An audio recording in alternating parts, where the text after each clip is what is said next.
What's up, guys? Welcome to my channel. If you got a 2013 Honda Accord, if you got a 2013 to 2017 and you have an oxygen light, check on your light for oxygen sensor right here. And if you have the code on for this sensor, this is downstream. So bank 1 sensor 2, this is what it is. Bank 1 sensor 2. So this is a 4-cylinder car, so bank doesn't matter, but sensor 2 it'd be right here. Also, it's called the downstream.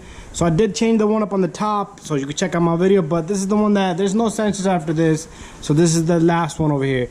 So it's very simple to change. So what you're gonna do is you wanna pop this guy right here. So you just pull it from right here, from this housing right here, and his sensor looked like it was disconnected already. So I don't want to yank on this guy.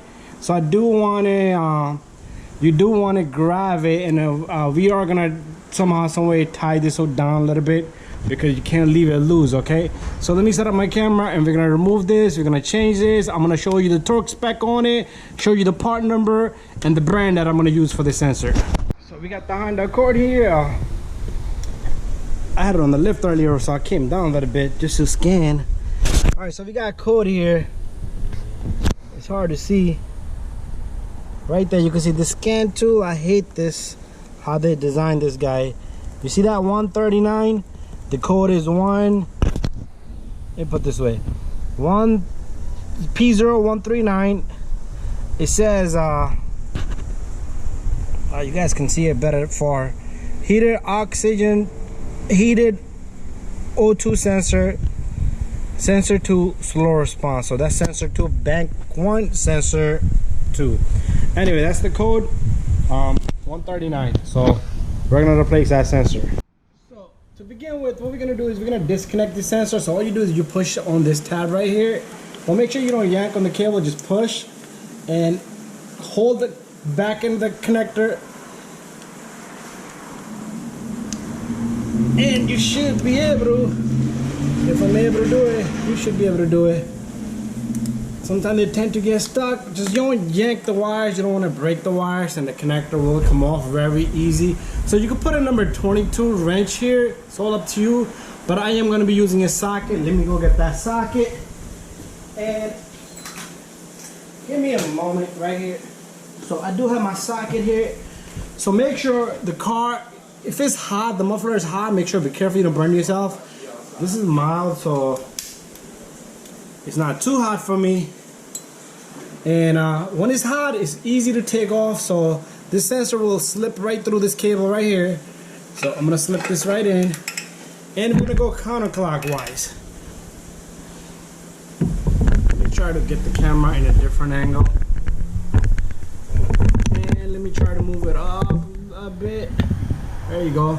And all you do is you're gonna yank on it really hard. So this one's not too hot, so be careful you don't burn yourself. And this thing should just turn out of there. Sometimes the threads over here will go bad, but look at this sensor. Doesn't look in good condition. So we're gonna put a new sensor in.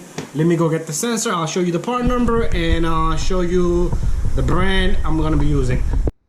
So here's my sensor right here. I'm gonna be using, the brand is Denso. The light is really bright, so that's the brand. And the part number right there, that's the part number, and a door on the rear. So this is the rear sensor, downstream you could call it, bank 1, sensor 1 you can call it. Inside the package you will have something that looks like this, and it's gonna come with a little bit of indices. You're not gonna use the whole thing, so I do have one that's already open. So let me take this band off. So what I'm gonna do is take a little bit of this indices, just go around on the threads. And what you want to do next is you want to take the sensor and you want to install this sensor and just turn it clockwise. Make sure the harness is not getting damaged, twisted, and just turn with it. And once it's done, you could tighten it by hand, just snug it, don't go crazy either. But we're gonna torque this sensor. So pretty much I am gonna take this torque wrench, and it's 33 foot-pound. So again, just like we did the front one, we're gonna do this guy, and it should click. Let me just put my hand back here. There you go. Double, triple check.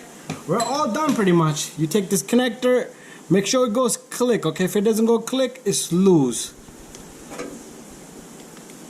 There you go. And now what I'm gonna do is I wanna somehow, some way tie this up right here, and that way it's not getting soaked with the water or anything like that. So I'll just tie it right here. But anyways, thank you for watching, guys. Don't forget to subscribe, share, and like. Make sure you put this sleeve, bring the sleeve down a little bit so it covers it just like that. But anyway, thank you for watching. Again, give a thumbs up, share, and like. If you guys have any issues, let me know. Here's the old sensor, so if you pull out something like this, you see this is the side, it's all partly, you could clean this guy, okay? Anyways, thank you for watching. Alright, so I did strap tie it right here before I end the video, even though I said thank you for watching. Don't forget to subscribe. Make sure you tie this up like it was sitting over here. This component does move a bit, and so you don't want to hit there. And make sure you put this guy right back in there and squeeze this up. So all I'm gonna do is get a needle nose plier and squeeze it up, and that's it. Thank you for watching. Just squeeze this a little bit. Don't pinch it too hard either. Anyways, thank you for watching again. Easy job to do. You can do it yourself. As long as you be safe underneath the car. Make sure you lift up your car really good. And make sure you're safe. Double jacket, put a safety stand, and that's it. Thank you and bye bye.